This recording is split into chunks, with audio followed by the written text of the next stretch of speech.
أما بعد فأعوذ بالله من الشيطان الرجيم بسم الله الرحمن الرحيم يا أيها النبي إنا أرسلناك شاهدا ومبشرا ونذيرا وداعيا إلى الله بإذنه وسراجا منيرا حضور آئے تو انسانوں کو جینے کا شعور آیا حضور آئے تو انسانوں کو جینے کا شعور آیا حضور آئے تو سر اپنے نشپا گئی دنیا اندھیروں سے نکل کر روشنی میں آ گئی دنیا اندھیروں سے نکل کر روشنی میں آ گئی دنیا سوتی ذہنوں کا زنگ اترا بجھے چہروں پہ نور آیا حضور آئے تو انسانوں کو جینے کا شعور آیا. جناب صدر مجلس معزز حضرات کرام اور میرے مکتب ساتھیوں السلام علیکم ورحمۃ اللہ وبرکاتہ.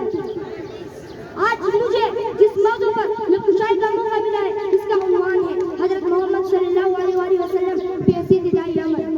صدر وقار آج سے تقریباً 1400 سال پہلے سرزمین عرب پر واجب گران چھائی ہوئی تھی اور سورج بھی ظلمت کی قبا میں لپٹا طلوع ہوتا تھا اور چاند کی چاندنی جاتی جاتی اپنے ساتھ میں کسی کی امیدیں رہ جاتی تھی.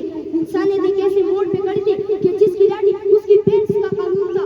جہالت اس کو غیرت پر اپنے پنجے ایسی طرح گاڑی تھی کہ اشرف المخلوقات اپنے خداؤں کی تخلیق کر کر کے ان کی پوجا کرنے لگے تھے. قتل و غارت اور لوٹ مار پر فخر کیا جانے لگا تھا. جس کے ہاتھ میں تلوار وہی شیر سوار وہی شیر کا سردار بن گیا تھا. معصوم بچیوں پر زندہ تبور کیا جانے لگا. لوگ خدا سے بغاوت پر اتر آئے تھے کہ اس سے پہلے خدا کا قہر دنیا کو لے ڈوبتا کہ رب ذوالجلال کو رحمت کو جوش آیا اور اس کا رحم اللہ کی رحمت رحمت للعالمین بن کر نازل ہوا.